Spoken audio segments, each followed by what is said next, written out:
tasawuf adalah laluan untuk menyucikan hati. Ilmu yang mengajarkan kita bagaimana untuk membersihkan hati lalu mendekatkan diri kepada Allah. Oleh kerana hati ini adalah perkara yang maknawi sifatnya, dalaman sifatnya, internal dalam diri kita, maka susah bagi kita nak kesan sama ada dia sudah bersih atau tidak. Bahkan kadang-kadang boleh berlaku sebaliknya, yang ternyata terlalu kotor dirasakan tersangat bersih. Nah, memang begitu pun. Orang yang merasakan dirinya sempurna dan bersih, ternyata yang di dalamnya adalah terbalik. Kerana perasaan itu sendiri adalah alamat kekotoran hatinya. Dia rasa dia sudah sempurna, sudah bersih, baik.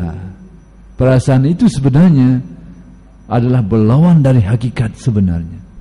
Perasaan itu sendiri adalah petunjuk tentang kekotoran hatinya tu. Jadi tasawuf ini tujuan perjalanannya begitu. Jadi oleh kerana dia itu ada hal dalaman manusia, susah kita nak kesang, nak tahu kedudukan hati kita itu. Maka Syekh ini menyatakan alamat-alamatnya.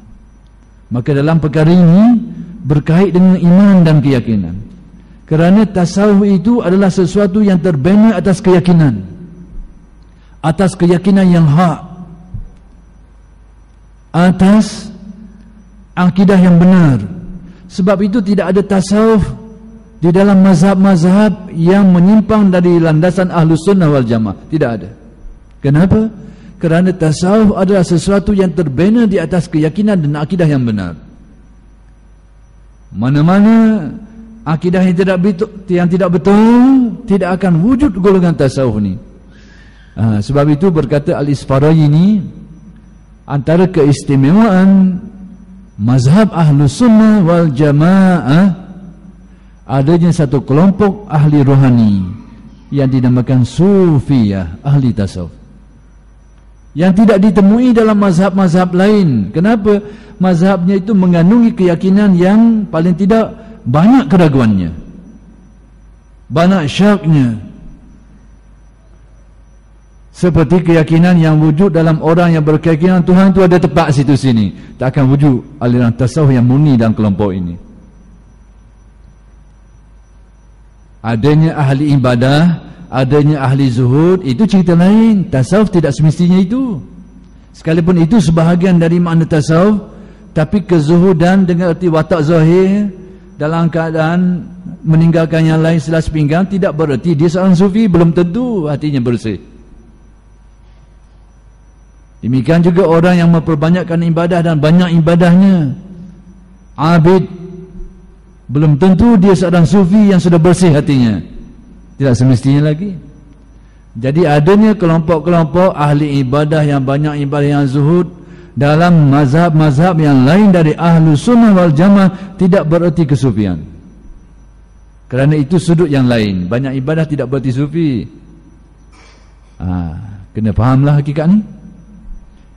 Jadi ternyata kesufian itu sesuatu yang tumbuh atas keyakinan yang benar.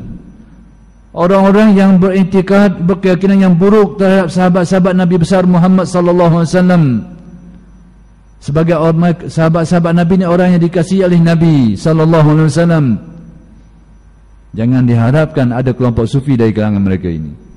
Kalau ada pun tadi orang yang wataknya zuhud, wataknya banyak ibadah, tapi tidak berarti dia seorang yang sufi dengan arti bersih zahir dan batinnya.